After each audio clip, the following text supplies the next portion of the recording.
பகவான் ராமருங்கிறது ரெண்டாவது விஷயம். ராமரும் கிருஷ்ணனும் நமக்கு லட்சிய புருஷர்கள். அவங்க ஒன்றும் ஆகாயத்திலேருந்து இறங்கி வரல. நம்ம மாதிரி அப்பா உடம்புல 2 மாதம், அம்மா உடம்புல 10 மாதம் 12 மாதம் இருந்து தான் வந்திருக்கிறாங்க. நம்ம மாதிரி ரத்த சதையோடு வந்தவங்க. ஆனால் பாரத நாடுங்கிறது விவேகானந்த சுவாமி அடிக்கடி சொல்வார், உலகத்தில் ஒவ்வொரு நாடும் ஒரு நோக்கத்தை நிறைவேற்றுறதுக்காக உருவாக்கப்பட்டிருக்கு. உதாரணமாக ஃப்ரான்ஸை எடுத்துக்கிட்டிங்கன்னா இது லிபர்ட்டி,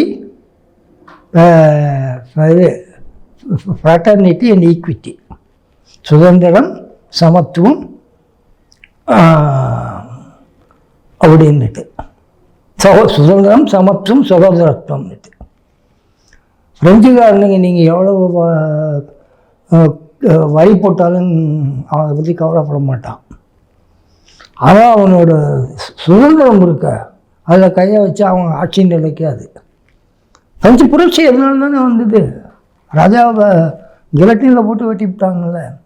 ஸோ உலகத்தில் அந்த சுதந்திரம் சகோதரத்துவம் சமத்துவத்தை என்றைக்கும் காப்பாற்றுறதுக்கு ஃப்ரெஞ்சு உருவாக்கப்பட்டிருக்கு. அதே மாதிரி வணிகம், காமர்ஸ், ட்ரேட் அண்ட் காமர்ஸ்னு சொல்கிறோம் இல்லையா, வர்த்தகம் வணிகம், அதை காப்பாற்றுறதுக்கு பிரிட்டன். ஆமாம், அதை வச்சு தானே உலகம் முழுக்க சுற்றினா. பிரிட்டிஷ்காரனை நீ உங்கள் ராஜாவுக்கு நாளைக்கு வந்து நீ 500 சல்யூட் போடணும் அப்படின்னாக்க அவன் 500 சல்யூட் போடுவான். ஆனால் அவங்க காசு இருக்க பென்னி ஷில்லிங் பவுண்டு வந்துட்டு ஒரு பென்னி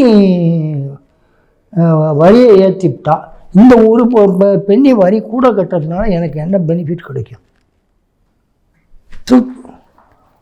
கணக்கில் ரொம்ப கெட்டிக்கானமான. அது மாதிரி பாரத நாடு உருவாக்கப்பட்டது ஒரு நோக்கத்துக்காக, to spiritualise the entire universe. பாரத நாட்டை மட்டுமில்லை, பூலோகத்தை மட்டும் இல்லை.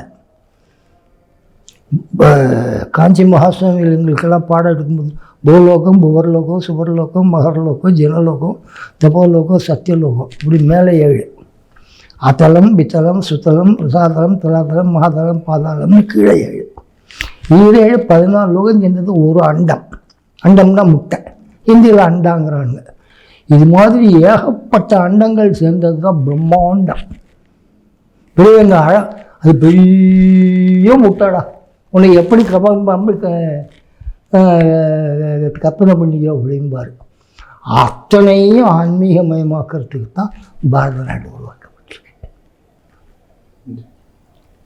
அதனால் இங்கேருந்து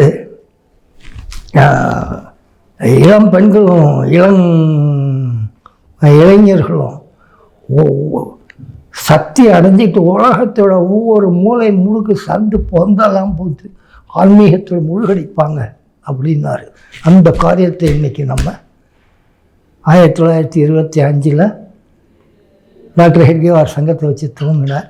இன்றைக்கி அந்த காரியத்தை அங்கங்கே நடக்குது, நேருக்கு நேர் நடக்கிறத பார்க்குறோம். நேருக்கு நடக்கிறத பார்க்குறோம். இப்போ உதாரணமாக முதல் கரசேவையில் எங்களை எந்த அளவுக்கு காப்பாற்றி அந்த இளைஞர்கள் கொண்டு போய் விட்டாருங்க.